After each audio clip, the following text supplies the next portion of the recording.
Hey everybody, Eric Grenier here with Philippe J. Fournier for this week's episode of The Numbers. Philippe, have you come back down to Earth after your stellar performance in our special episode Space Quiz earlier this week? I have to say, yeah, it's really hard to stay humble after such a good performance. I was really happy to do it. So for those who don't know, we recorded a special episode for member only where Eric quizzed me instead of the opposite. And it was a mix of space and politics. And as many of you know, I'm an astrophysicist. That's what I studied. That's what I've been teaching in college for over 20 years. And Eric tested my knowledge, and it was a lot of fun. But yes, I've come back down to earth, and today it will be my turn again to quiz you, my friend, on history and elections. So one thing at a time, though.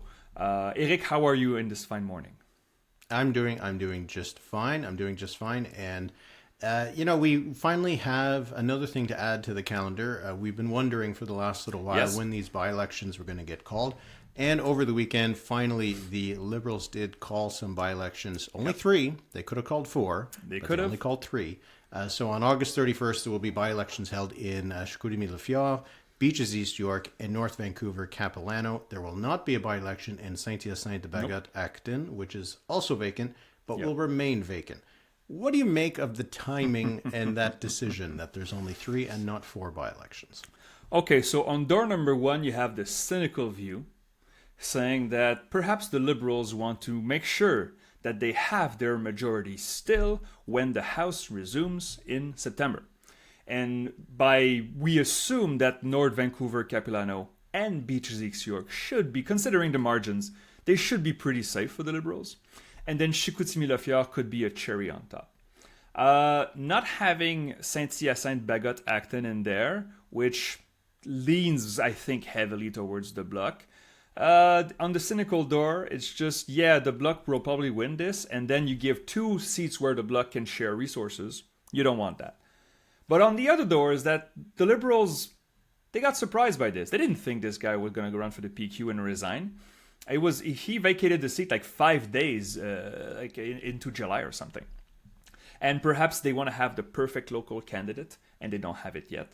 So which one is it? Maybe a little bit of both, but that's how I see it. What about you, Eric? How do you see it?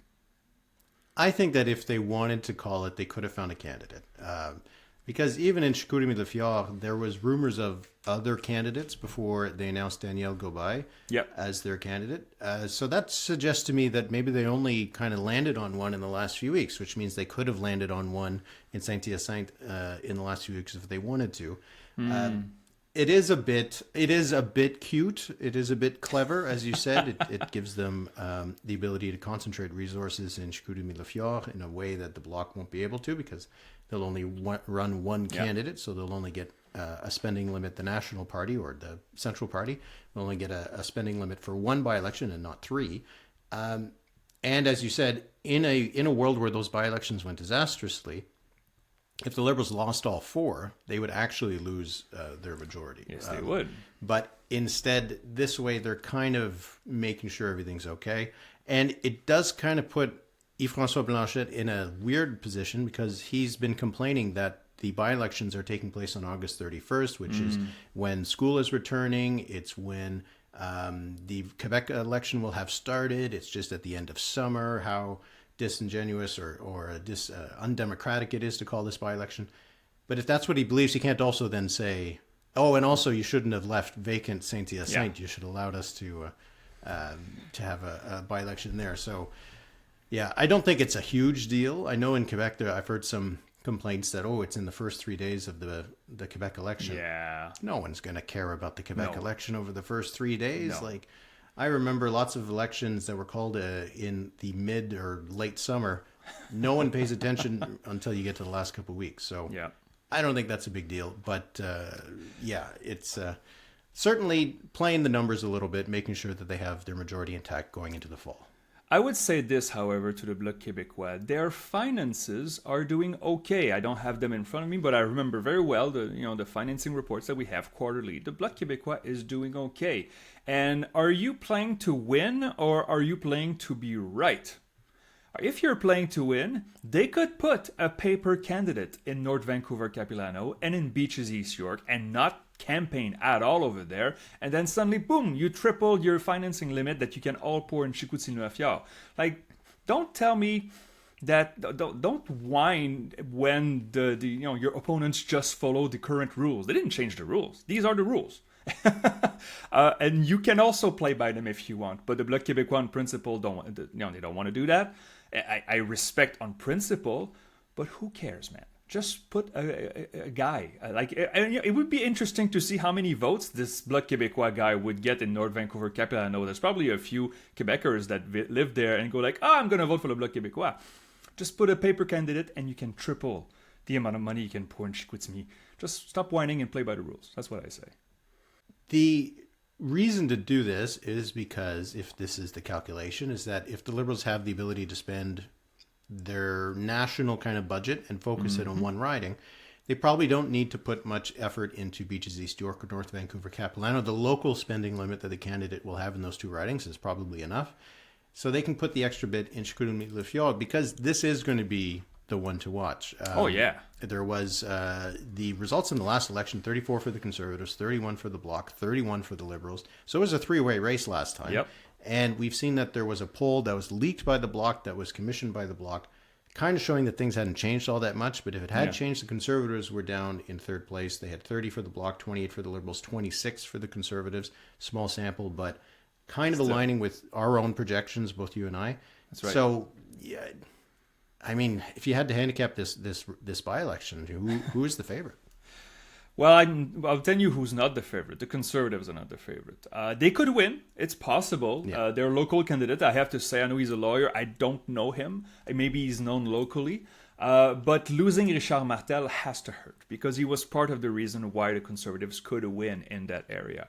So losing a popular incumbent always hurts. That's not reinventing the wheel here. But you would have to think, because it's Chicoutimi-Le-Fjord, it's the Saguenay region, you would have to think that the Bloc should be considered the favorite. But Eric, do you know when the Bloc last won this riding? It's been a while. It was a while ago. I mean, I was in my 20s, and look at my hair. So, yeah, it was in 2008. It's been a long time. That riding has shown no loyalty to a single party. And I checked, of course, the borders have changed many times in the last decades. But since the 2000 election, it has voted Liberal, it has voted NDP, it has voted Bloc, and it has voted Conservatives. So it's not a safe seat for anyone, and it will be a very interesting race. Now, if the Liberals do win this, let's say, hypothetically, Eric, let's say the Liberals have a sweep on August 31st. What will be the headline the next morning? Like, what do we take from that? Will we say, oh, the Liberals are doing fine in Francophone Quebec? This is 99% Francophone, according to the census. Well, if the Liberals win all three, I think the headline the next day is that they've expanded their majority again. They've won another riding in Quebec. The Conservatives have had a loss. This is going to be, I looked at it, the first time that the Conservatives will have lost a by-election since 2017. Oh, wow. I mean, if they're able to sweep, I mean, you and I both expect them to do really well in Beaches, East York, and North Vancouver, Capilano. And if they win them, there's always the way the narrative is with by-elections that it's, when you hold a seat, it's still called like a win and this kind of thing, even if it's just more of a hold. But if they also pick up Chicoutimi-Le-Fjord, I think that is that would be a pretty big gain for them. And like Terrebonne was an important win, but they had already kind of held the seat. Yeah. This winning Chicoutimi-Le-Fjord, I think, would be a really strong way for the Liberals to enter the fall session. Especially, I mean, as I said, the demographics in there is not at all the same as Terrebonne. Yes, Terrebonne is Francophone, and again, according to the data from the census, which you can find on my website, it's 91% Francophone, but it's still suburban Montreal, and with a lot of workers that, they work in Mirabel, in aerospace, and so, but this is completely different. And this is also a riding, Chicoutimi-Le-Fjord, where many workers were deeply affected by Trump's tariffs last year. Of course, the aluminum sector is big in that region. And so winning Chicoutimi-Le would send a message that yes, Francophone Quebec is not held by the Bloc Québécois. It's a battle between the Liberals and the Bloc Québécois.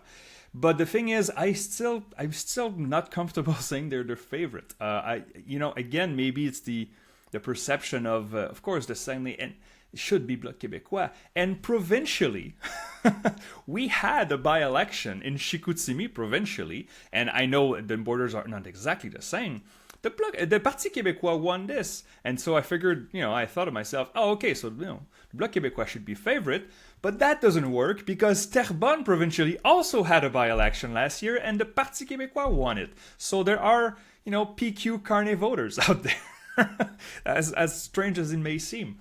So, again, if the Conservatives hold on to this, it's not impossible. I would be a bit surprised at this point, but I think I still put the Bloc as the favorite, just as the organization that they have there has deeper roots.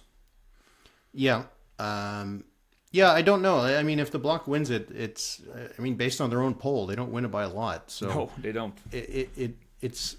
I mean, in the past, if we were talking 2004, 2006, you'd expect the Bloc to be able to get 45% of the vote in a riding like this. But now it's that they might be able to win it in a three-way race. That's a split between the three parties. Yeah. If the Bloc does win it, I think you're right. It probably comes down to organization and turnout and these kinds of things. But I don't know. I kind of think the Liberals would be the favorites right now just because things seem to be going their way. And if they're calling this, they seem to be a bit more prepared for it. And Terrebonne to me was a big lesson because the Liberals did so well, and the vote got so polarized. But the fact that it got polarized and the Liberals were still able to get like 48% in a riding like that, because I remember you were saying you're like, this is the best result they've had in since the 1980s. How can they do better? So I mean, in Chicoutimi-Le if the Conservative vote gets kind of collapsed again, and it becomes polarized between the Bloc and the Liberals, then I don't know what could happen. I could easily see that the winning party doesn't get 34 or 30, but maybe gets 38 or 39 if the Conservative vote drops again. Because in by-elections in particular, voters tend to know who are the two front runners, and they often organize themselves that way. So, but yeah, this will be the one that we're going to be spending a lot of time on. The other two, let's assume that the Liberals do well and win them. There's nothing in the data that suggests otherwise. Obviously, anything can happen. You and I know that. But we're not crazy either. Like, the numbers in BC for the Liberals are great. The numbers in urban Ontario still look good for the Liberals. But do the margins of victory matter? And I'm asking also the margins of defeat. Like we just mentioned Terrebonne. You remember that the Conservatives in Terrebonne, their vote completely tanked. Went from 18% to 3%. So will we look at those margins or will we overreact to them? And perhaps they don't mean that much. I don't know. It's going to be an interesting night on August 31st. I think it almost has the potential to be similar to what happened in the by-elections with Terrebonne, because there was the two in Toronto. That's right. And I think you could kind of see the same thing where the Liberals do largely as well as they did in the seats that they held, and then they pull off either a surprising win or it's very close in Chicoutimi. But for the Conservatives, I mean, if they lose Chicoutimi-Le and in North Vancouver, Capilano, we see their vote drop into the 20s. It's not a riding where they should win. It's a riding, though, that they should win if they were winning. Yeah. If they were going to form a government, right? So if we see that the Conservatives are down to 25 or 20 in that riding, then it just kind of emphasizes the point of kind of how far they are in the rear. And for Beaches East York, the NDP used to finish second here. Yeah. That's the story of this riding, right? Yeah? Yeah, they got like 23% of the vote in 2021, and they got seven in the last election. So yeah. Like I wrote about it today. I said how like the NDP in Ontario has doubled its vote in the polls. Yeah. But if they double in Beaches East York, that still only puts them at 14. Yeah, that's bad. It's almost like if they got to reach at least mid-teens to kind of signal that, what we're seeing in the polls is a real thing, which they did in University of Rosedale. So are they going to do the same thing here? I think that's the question. And also, I haven't seen any updates on the reporting if Mike Layton runs for the NDP in Beaches East York. Yeah. that could be something that changes it up. But again, I still like the gap between the Liberals and the NDP in the last election was 61 points. It's incredible. Yeah. I don't know if Mike Layton's well known. Yeah. Can he swing a total of 60 points between the two parties? Yeah, that seems like a big stretch. Could he swing 20 though? I mean, if the NDP gets 25%, then I think they will be able to say, okay, we're on the right footing. We lost, but if they get in the teens, I don't know. That's not good enough for a riding like this for the NDP. They should expect more. I mean, their expectations are low because of the results of last year, and that's understandable. But they should want to campaign as much as possible. They're not going to win. They're not even be close in Chicoutimi. We know that. I don't think Capilano is reachable. They had like single digits there. But this is a riding, Beaches East York, where they should at least be, as you said, second place. So, we'll see. Yeah, Chicoutimi Fjord, it's who's going to win it. The other two, it's how the parties show. Yeah. And so we're expecting that we'll be able to do a live stream that night, barring unforeseen circumstances. It is going to be the first few days of the Quebec election. That's right. And I know that you in particular are going to be pretty busy with that, so we'll see how that goes. The polls are closing at 9:30 though, so I think we can probably manage it. 9:30 Eastern time could be a late night, August 31st, just for the long weekend. It'll be kind of fun. We'll see. It's long weekend. It's not a long weekend. The next weekend's a long weekend. Yeah, exactly. It's pretty long weekend. It's the summer. Okay, let's get to the federal polls. Yes. A bit of a spread, huh? A little bit.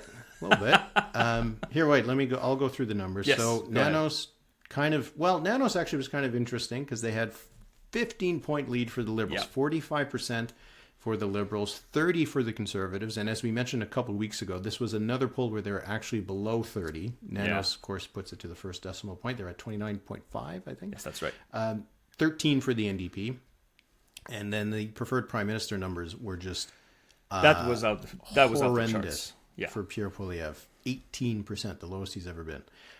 We got another poll from Liaison, kind of splitting the difference, has a 9-point lead for the Liberals, 44 for the Liberals, 35 for the Conservatives, 11 for the NDP. And then we got the Angus Reid Institute, which we hadn't heard from since the beginning of June, and they have 40 for the Liberals, 36 for the Conservatives, and 13 for the NDP. So only a 4-point lead. So you got a 15-point massive majority, you got a 9-point pretty safe majority, then you got a 4-point minority kind of result that maybe produces not even a majority government. So what do we make of this unusual spread between all the polls? Okay, so as big as a spread as it seems, you can still draw a line somewhere in the middle and be like, okay. So again, when we look at a poll, especially from places like Nanos, if you go on the 338 and you look at the page from this last poll, you can see all Nanos polls since the election compared to the rolling average. You see that usually Nanos is pretty close to the average with the Liberals. They're regularly under for the Conservatives. So they really have the Conservatives a bit lower than their competitors. For the Angus Reid Institute, it's kind of the exact opposite. The numbers for the Conservatives is very close to the rolling average. It's always a bit low for the Liberals. Again, I'm not saying who's right and who's wrong here, but you have to look at, the long-term trends. The Angus Reid Institute saw, like every other pollster in the country, a peak for the Liberals this winter, shortly after the Davos speech from Mr. Carney. They peaked at 45 or 46, I think, and then it went down. Some pollsters saw a peak, and then it stayed up. You make an average. You consider that, you put that in the same bowl. But those polls, the Liaison, Nanos, and Angus poll, do have something in common, though. That M. Poilievre is not as popular as the Conservative brand. And I know we've mentioned this before, but we just had 3 polls that show wildly different results on the vote intent. But they all agree that, M. Poilievre is kind of a drag on the party. And that's a problem. Now, just before I let you go, about the Nanos tracker, I posted this yesterday because when I saw that 18% for Monsieur Poilievre, 54 for Carney, we saw that before. It's high, but we saw that before. That 18%, I was like, Poilievre has never been below 20, right? And so I looked in that tracker. It's a weekly tracker, a 4-week tracker, all the way to September 2022, when Monsieur Poilievre won the Conservative leadership. He had never been at 18. And in fact, among the major party leaders, the last time somebody was at 18% I looked this up. It was January 3rd, 2025. Now, does that date or does that week ring a bell to you, Eric? Yes, of course. What happened 3 days later? That was when Justin Trudeau announced his resignation. Now, I'm not saying that Monsieur Poilievre is going to resign, but that means that in that tracker that's been going on for, 15 years, Pierre Poilievre just reached the level that Justin Trudeau reached when he decided to resign. And he wasn't as far back. Yeah, no, Poilievre was now. at 41%. Now Monsieur Carney is at 54%. These are catastrophic numbers. Now it's July polling. Perhaps next week it will bounce back into 20s. But what if it stays there? What if next week it's 19 and then 17 and then it's 18 again? At some point, you have to realize the Conservatives are in the 30s and their leader is in the 20s or below the 20s. This is a problem. And the Angus Street Institute, which showed a very close race, Monsieur Poilievre's favorables not moving. 33% favorable, 60% unfavorable, and most importantly, net unfavorable in every region of the country, including Alberta, including Saskatchewan. Yeah, that's not good. There's not really a way to sugarcoat it, because even that 4-point lead that the Liberals have in the Angus Reid Institute poll, it's largely because Liberals are down. The Conservatives are at 36, which isn't an unusual number. We've seen 35s from Liaison. We saw 36, 37 for Abacus. So that's not unusual. It's just the fact that the Liberals are down, and the Liberals are down a little bit more than we see in other polls. So there's not really any good news for the Conservatives in any of these numbers. And if you are looking at these sets of numbers and you see the Angus Reid Institute showing a 4-point lead for the Liberals, you might be like, Liberals seem to be dropping. I thought they were at 9. I thought they were at 10.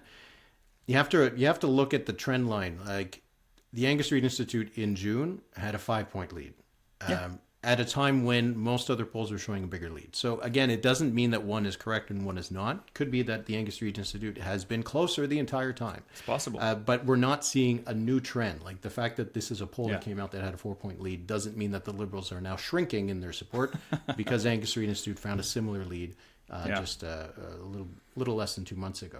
The NDP 11-13% in these three polls. Again, Avi Lewis still struggling to make some inroads, just 4%. And then that's actually one of the things I find most surprising, that once Avi Lewis became the leader of the NDP, I expected that he would do significantly better than Don Davies was doing on the Best Prime Minister tracker. Not yet. But he for a few weeks he was getting up to like 7 or 8, but now he's back down to 4.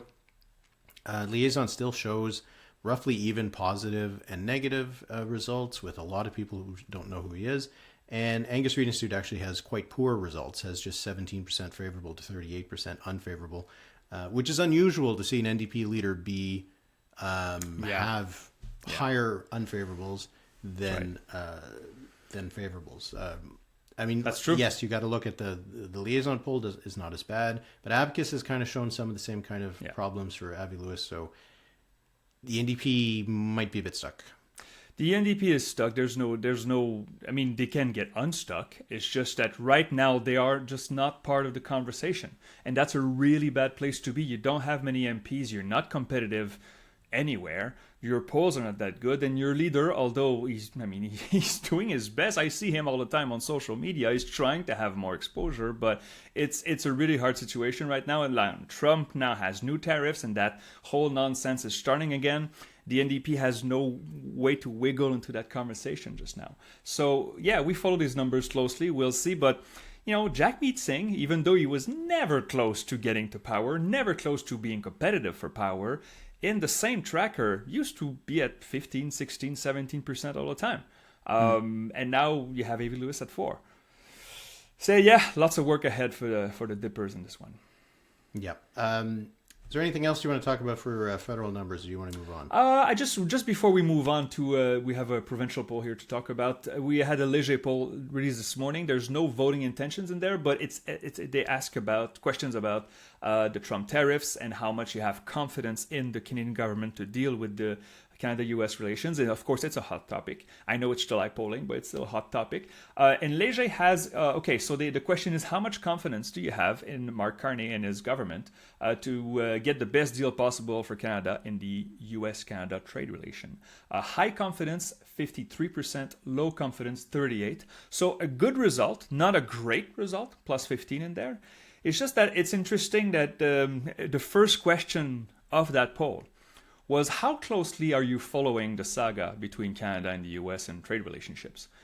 2/3 of respondents said, I follow this closely or very closely. 1/3 said, I don't follow it very much or not at all. And then Léger, in that question of confidence in Mark Carney, split. Here's what those who said who follow the trade relationships and those who don't follow it. And among those who follow, the numbers are not close. So Mr. Carney has 65% confidence against 30% not confident among those who follow. So those who follow the file have more confidence in the Prime Minister. I'm not exactly sure what it means, but go check it out. It was published this morning on Léger's website, and there's lots of details about the relationship with Trump too. Yeah. The ongoing bouncing ball of that one. Oh, yeah. Okay, before we do move on, I wanted to make one small correction that we did in our last week's episode during the mailbag segment. So only the members heard this. But we were discussing where Avi Lewis could run if he wanted to. And we had speculated that maybe Heather McPherson would want to go replace Anad Nenshi in Edmonton Strathcona because he's going to give up that seat. But we did not note that Tricia Estabrooks is running for the NDP nomination provincially in Edmonton Strathcona, and one of her backers is Heather McPherson. So Heather McPherson, at the very least, I don't know if she intends to hold her seat forever, she wants to run provincially, whatever, but she's not clearly gunning for the provincial nomination Edmonton Strathcona. So wanted to note that. And also wanted to note, just because I wanted to say it at the beginning of the pod, but I forgot, that we are going to be taking a break next week. So we'll get back to these federal numbers in 2 weeks. Very well. All right, let's go to Ontario. We got a poll from Liaison Strategies, another one, and another one that the PCs didn't like. That was quite different, huh? Okay, so here are the numbers. Ontario Liberals, led by none other than John Fraser, interim leader, 38% province-wide. The PCs of Doug Ford, 33%, so a 5-point lead for the Liberals. And the NDP with a decent score, with 24%. Approval rating, Mr. Ford approved 24%, 72% disapprove. And these numbers, that 24-72, it's not the same exact ratio, but it's pretty close to what we saw from the Angus Street Institute in their quarterly Premier poll back in June.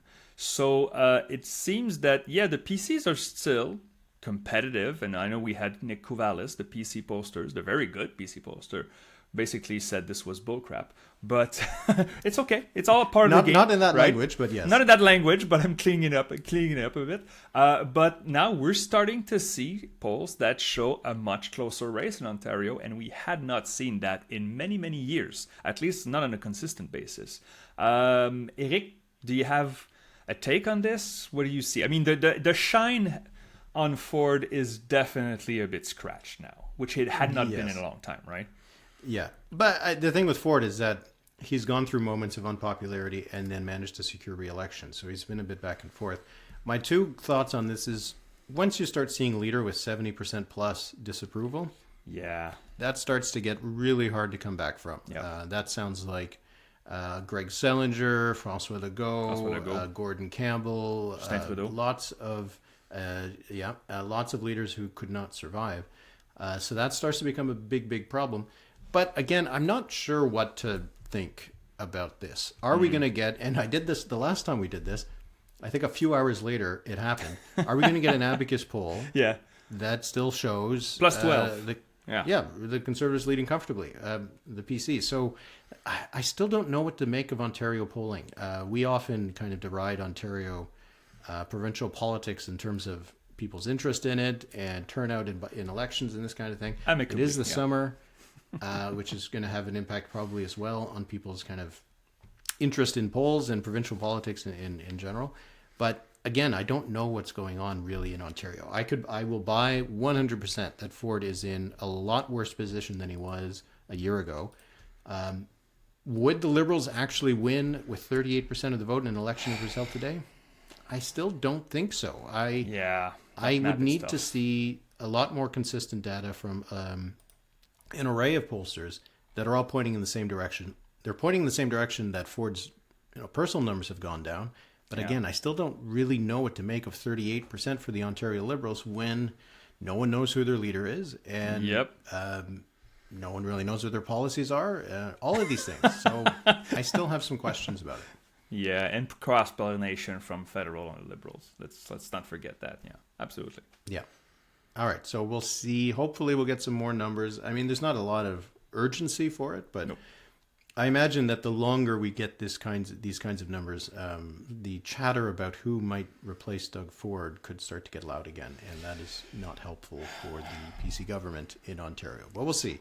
We'll see. You're starting to see that the media smells some blood in the water. Lots of stories over the last few weeks about spending and expenses and all this kind of stuff. So.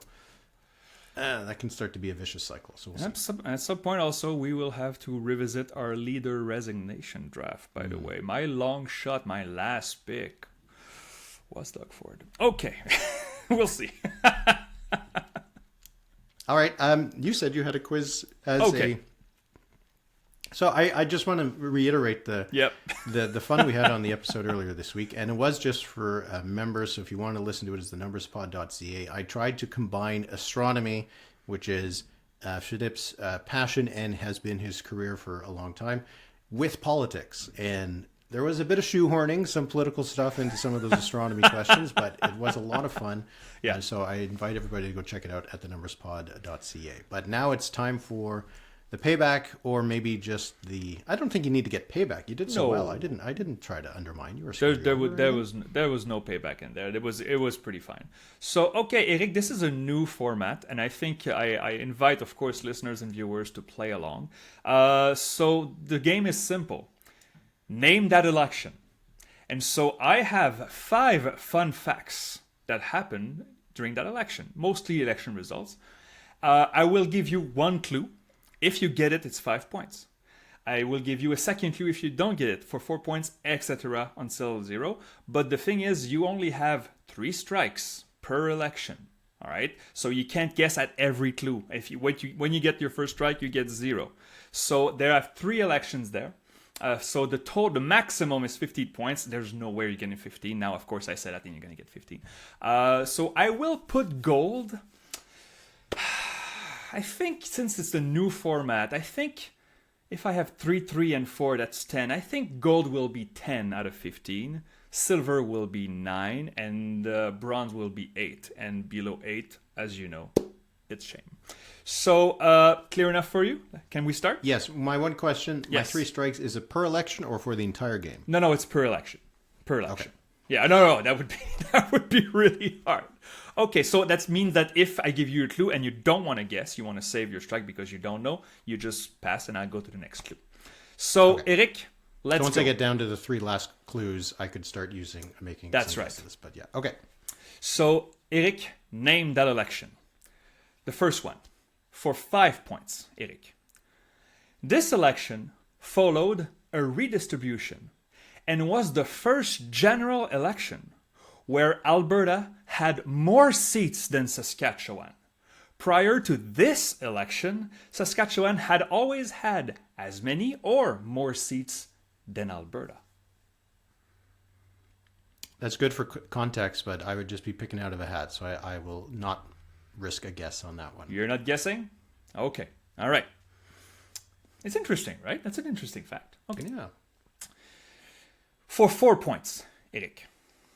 In this election, obviously the same election, the Liberals won 16 seats in British Columbia, 4 seats in Alberta, but they were swept out of PEI.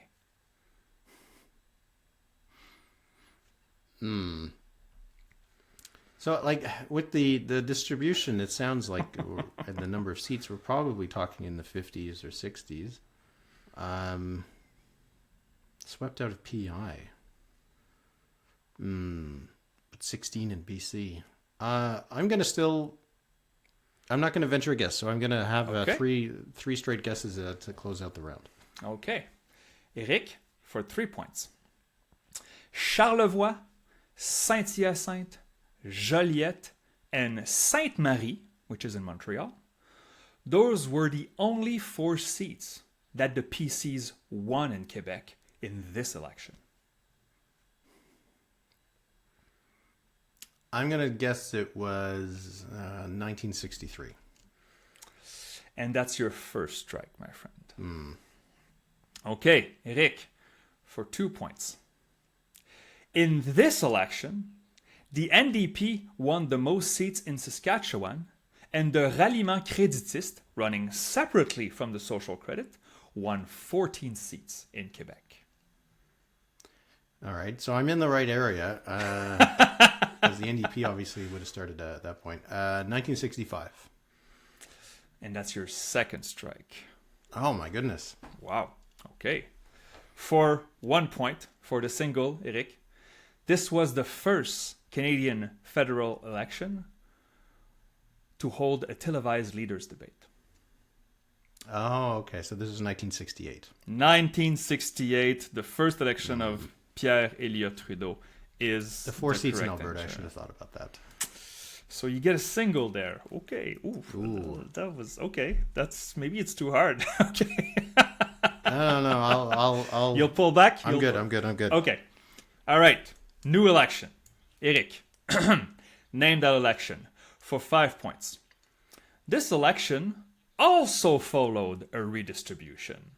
And this was the first election where Manitoba and Saskatchewan had 14 seats apiece. In this election, British Columbia had 28 seats. 14 apiece. I think at this stage we're probably. This is 5 points, so you're not really nice. supposed to get it right there unless you get lucky. But okay, your strike count is of course 0 now. Yeah. I'm going to try to get lucky right now because I think I need to get some points. So I'm going to Okay. guess 1993. 1993 is incorrect. So first strike. Okay. For 4 points. In this election, Eric, the PCs swept every seat in Alberta. They swept every seat in PEI. They swept every seat in the territories, but lost the national popular vote. Okay, I'm going to guess that this was the 1979 election. Joe Clark's victory, 1979, is correct. So you get 4 points. Okay, 5 points after 2. You're doing okay here. Let me just read the other clues for our listeners. So for 3 points, in this election, the NDP won 26 seats with just under 18% of the popular vote. I thought this was like a very generic number for the NDP. For 2 points, in this election, Western Canada was a sea of blue with spots of orange. West of Winnipeg, the Liberals won a single seat. Do you know what that seat is, Eric? 1979? West of, was it like Quadra or It was Vancouver Centre, so just next Vancouver door. Center? And for 1 point, the prime minister elected in this election had not yet celebrated his 40th birthday. It was Okay, I would Joe have got Clark. that for sure. So, yeah, okay. So you have 5 points with 1 election to go. So for gold, you need to get it on the first clue. I'm gonna take a shot at it. As long as you medal, you'll be okay. Okay. Eric, name that election. Oh, I just read the clue. Eric, in this election, the Liberals did pretty well. They won the popular vote in 8 provinces and the territories. That's it. Oh, that's I don't know. The 2025 election. No, that's a first strike. Okay. Eric, That is true, though, isn't it? Is it? They they didn't win win the- Alberta and Saskatchewan. I think they won it. Manitoba, no, Manitoba was close. Manitoba was. I don't think they yeah, won okay. in Manitoba. But anyway. Okay, for 4 points and a silver medal. Yeah. I got to take a shot at all of them. Yep, I'm not going to that's get it. shame. In this election, Eric, the NDP did well in some regions. One of them, southwestern Ontario. More specifically, the three ridings on the southern tip of Ontario, namely Windsor West, Windsor-Tecumseh, and Essex, were all swept by the NDP. Windsor West, Windsor-Tecumseh, and Essex. Was this the 2015 election? The 2015 election, the victory by Justin Trudeau is correct. Yes. So you get 4 points and a silver. Wow, that's a nice pull after you blew the first one. Whoa. All right, let me just read it. Congratulations, Eric. That's pretty good. Thank you. For 3 points, in this election, the neighboring Quebec ridings of Manicouagan, Jonquière, and Chicoutimi-Le-Fort formed a rainbow. It's like a reverse sweep rainbow, right? But the Conservatives won none of them. Because Manicouagan, Bloc Québécois, Jonquière, NDP, and Chicoutimi-Fjord, of course, went to the Liberals. Right. For 2 points, in this election, the Liberals swept Nova Scotia, and the Liberals were swept out of Vancouver Island. And for 1 point, to this day, this election is the last time the NDP won seats in urban Saskatchewan, winning 1 seat in Saskatoon and 1 seat in Regina. So... You know, we often think about the 2015 election as this big disaster for the NDP, but they actually did pretty okay. Yeah, like 40. It wasn't an 44 awful result. It was 43 seats they won, and they won 27 outside of Quebec. Like that's not bad. No, it was pretty good. So yeah, they won those seats. But anyway, all right, that was good. That was good. Okay, all right. I will take a silver. Yeah. I really did not do well in that first one, so I redeemed myself with some good guesses in the second two. So thank you very much, sir. I think I will use that format again. I'm thinking of using a format with provincial election, but not tell you which province it is, as that's going to be a lot of fun. But to be continued. All right. Let's go with the number of the week. Why don't you go first? Because I have not thought of one. So somebody from YouGov in London, YouGov is a polling firm in Britain, in Great Britain, shared a poll with me. It was interesting. It was how we perceive powers and threats to the world in many countries. And of course, there are numbers for Canada in there.